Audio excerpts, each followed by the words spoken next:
জানেন যে 20 তারিখ থেকে 22 তারিখ অবধি আমাদের উজ্জ্বলের অ্যাজ পার দ্য শিডিউল যেটা স্টেট ইলেকশন কমিশন জানিয়েছে, তো 22 তারিখ আজকে তো 24 তারিখ, তো সেই উজ্জ্বলের পিরিয়ডটা ওভার হয়ে গেছে।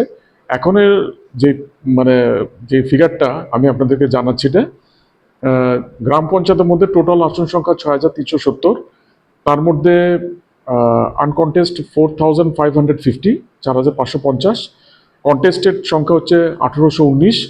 তার মধ্যে যদি আমি পার্টিগত ব্রেকআপ বলি তাহলে বিজেপির 1818, সিপিএমের 1222 এবং আইএনসির 731, মথা 138, সিপিআইএমএল এল 5 এবং ইন্ডিপেন্ডেন্ট 127। এটা গ্রাম পঞ্চায়েতের ব্রেকআপের কথা বললাম। পঞ্চায়েত সমিতিতে এখানে টোটাল সিট 423, সেই 423-এর মধ্যে আনকন্টেস্ট 244, 179টা হচ্ছে কন্টেস্ট।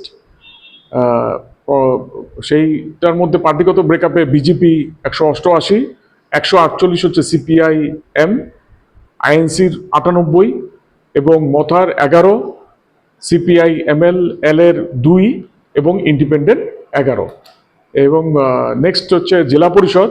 জেলা পরিষদের টোটাল আসন সংখ্যা 116, তার মধ্যে আনকন্টেস্টে হচ্ছে 20, কন্টেস্টের সংখ্যা সিট সংখ্যা হচ্ছে 96, তার মধ্যে বিজেপি 96, সিপিআইএম 81, 76টি হচ্ছে আইএনসি, মোথা এখানে 2টি, 7টি ইন্ডিপেন্ডেন্ট।